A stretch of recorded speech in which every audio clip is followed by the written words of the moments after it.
Imagine the scene with me. It's 7:47 p.m. on an ordinary Tuesday. You're on the couch, watching TV. Dinner is still on the table, half cold, half hot. Everything normal.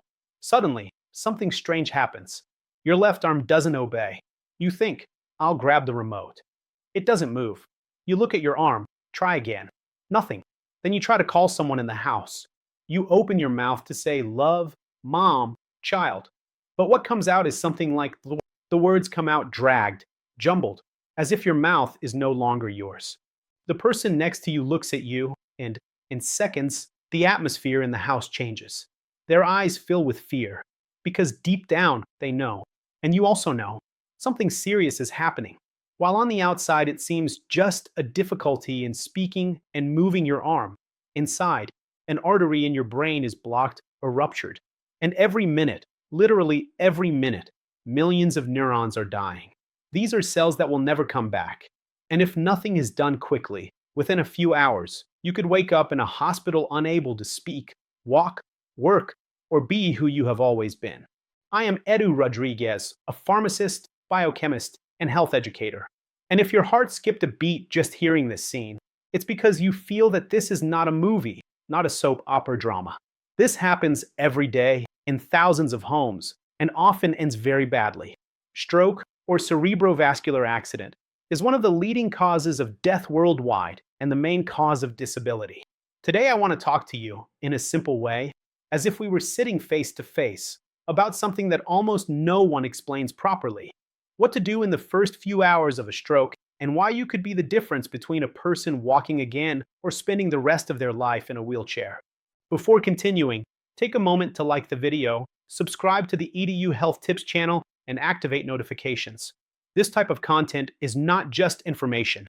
It can save the life of someone you love. And I want you to write here in the comments. Have you ever had a family member who suffered a stroke? Tell us which city you're watching from, and if you feel comfortable, share your experience with it. Let's start with what happens inside the brain during a stroke. Many people think he had a stroke, he had a CVA, as if it's all the same.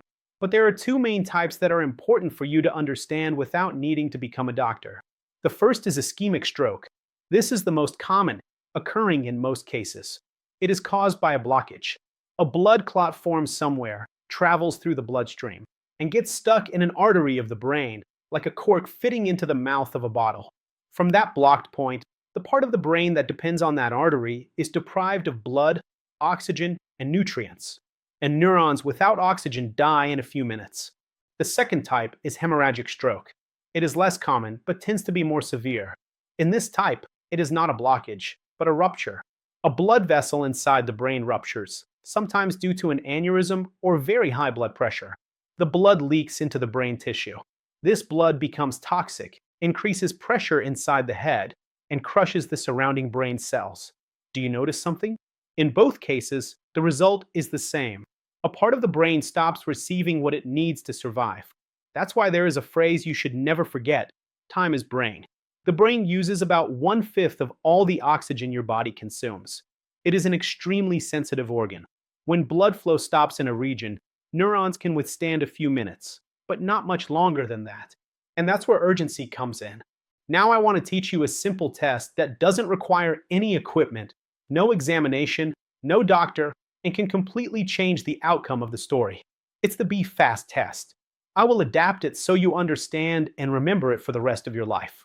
The letter B speaks of balance. It is the sudden loss of balance or coordination. The person appears unsteady, as if they are drunk, but they haven't been drinking.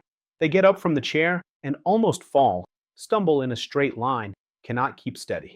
The letter E refers to the eyes. It is when suddenly vision blurs, doubles, the person begins to see everything doubled or loses sight in one eye all at once. The letter F comes from face, face. If you ask the person to smile and one side of the face does not follow, remains drooping or crooked, it is a warning sign. The letter A comes from arm. Ask to raise both arms at the same time. If one lifts and the other doesn't, or lifts and then drops, that is very suspicious. The letter S comes from speech. Speech becomes muddled, slurred, strange, or the person cannot find simple words. And the letter T comes from time. Time to act. At this point, it is no longer the time to wait, see if it improves, give a glass of water, or tell them to lie down.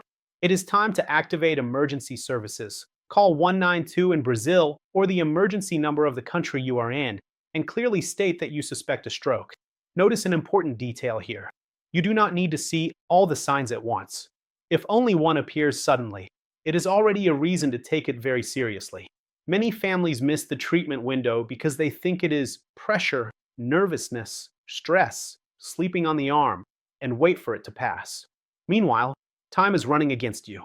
Now I want to tell you the story of a typical patient who could be your father, your uncle, or even you. Let's call him Mr. João. He is in his 50s, was peacefully watching television. Suddenly, his wife notices that he is acting strange. His face becomes asymmetrical, his mouth droops to one side. He starts drooling, and his speech is not clear. She remembers seeing a video about stroke, recognizes that this is not normal, and doesn't waste time. Instead of lying him down, making tea, or measuring his blood pressure, she picks up the phone and calls emergency services directly. No hospital. He undergoes a quick head CT scan. The doctor sees that there is no bleeding, indicating an ischemic stroke caused by a blockage. Since he arrived quickly, within the first few hours, there is a powerful weapon that can be used, a medication capable of dissolving clots, known as thrombolysis. It's like a chemical unclogger. The medication is administered intravenously, enters the circulation, travels to the clot, and begins to dissolve it. But this medication is not a magic bullet that can be used at any time. It has a safety window. After about 4.5 hours from the onset of symptoms, the risk of causing serious bleeding surpasses the benefit of trying to dissolve the clot. That's why the hospital acts so quickly, and why your early decision to call is so crucial. When everything goes right, what can happen is almost cinematic. A few minutes after thrombolysis, the patient begins to move their hand again. The arm responds. Speech improves.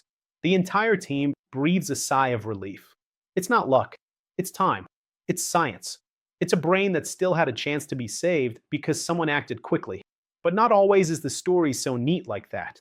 Sometimes the person sleeps well and wakes up with one side of the body paralyzed. Sometimes they live alone and are only found many hours later. Sometimes the clot blocking the artery is so large that the medication in the vein cannot dissolve it. For these cases, medicine has brought an impressive second advance, which seems like science fiction but is already part of the routine in many hospitals: mechanical thrombectomy. Imagine Mrs. Maria, in her 70s, lives alone. She goes to bed around 11 at night. In the morning, the alarm clock rings. She tries to stretch her arm to turn it off, but her arm doesn't obey. She tries to sit up, slips, falls out of bed. The entire left side of her body simply doesn't respond. She can't speak. With great effort, dragging herself across the floor with the side that still moves, she reaches the phone and calls a family member. On the other end of the line, the person notices her speech is strange, realizes something is wrong, and rushes over. When the family arrives, several hours have already passed. When the ambulance takes Mrs. Maria to the hospital, no one is exactly sure what time the stroke started. It may have been right after she fell asleep, or just before she woke up. In practice, this means she is outside the safest window to receive medication through and for. A few years ago, that would mean accepting the situation, providing support, controlling pressure, blood sugar, and hoping the brain can manage with the limited circulation it still receives through alternative pathways. Today, in many selected cases, there is an additional chance. After the CT scan, the doctor may order an exam that shows the brain's vessels, like a map of the arteries. If the exam reveals a large clot blocking an important artery, such as the middle cerebral artery, the team may recommend a catheter procedure. In this type of intervention, instead of opening the head, the doctor makes a small hole in an artery, usually in the groin or wrist, similar to a catheterization, and navigates with a very thin catheter inside the vessels, guided by imaging. It ascends through the abdomen, chest, neck, until reaching inside the brain artery where the clot is located. Inside, it releases a kind of micrometallic net that opens up and surrounds the clot.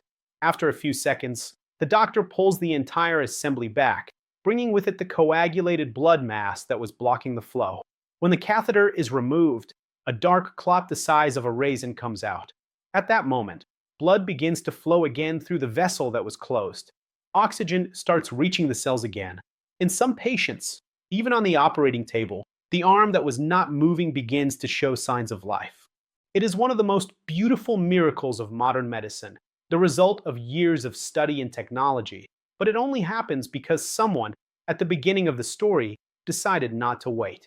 Do you see the common thread in all these stories? None of these technologies work if the person having a stroke takes too long to reach the hospital. Thrombolysis has a window of hours. Thrombectomy also depends on time and a quick assessment because the brain doesn't wait for anyone. Mrs. Maria's son was only able to give his mother this chance because he noticed her speech was strange, realized she was different, and didn't just try to guess at home. Mr. João's wife was only able to save him from severe sequelae because she didn't spend time measuring his blood pressure or waiting for him to improve. That's why I insist so much. You are the first line of defense. It's not the doctor, it's not the hospital, it's not the CT scan. It's the person next to you at the moment the stroke begins. They need to recognize a crooked smile, a drooping arm, slurred speech. They need to know that sudden loss of balance, double vision in an instant, are not fuss or nervousness. It's a sign that the brain is calling for help. If you remember only one thing from this video, let it be this. When in doubt, it's better to err on the side of caution than to risk neglect. If any of these signs appear suddenly in you or someone around you, do not put them to sleep. Do not wait for it to pass. Do not send them to take a shower. Do not drive to a distant hospital. Call your city's emergency number. Ask for help. Use the word stroke or brain hemorrhage so that the response team understands the urgency and goes directly to a hospital equipped for neurological care. My goal here is not to scare you, but to give you tools. A stroke doesn't have to always be a death sentence. Medicine has evolved a lot. Today, there are treatments to stop a stroke in the middle of an attack in many cases. But the part that no machine can do is yours. It is to recognize what is happening and react quickly. It is to talk to your family about it. Explain what a drooping smile is, what slurred speech is, what sudden weakness is, so that everyone is minimally prepared. If this video made you think of someone, share it with that person. Send it to the family group, your coworkers, or that neighborhood group. Sometimes, information like this, seen today, is remembered 6 months later at the right moment and changes an entire family's story. Take the opportunity to subscribe to the EDU Health Tips channel, leave your like, and comment on which part impacted you the most. Have you heard of thrombolysis, thrombectomy, or is this new to you? Do you feel prepared to recognize a stroke? Always remember, time is brain. Every minute counts. Every decision counts. And, in many cases, the difference between losing important functions and returning home with independence begins with someone like you, paying attention and choosing to act. Thank you for staying with me until now. Take care of your health, care for those you love, and we'll meet in the next video.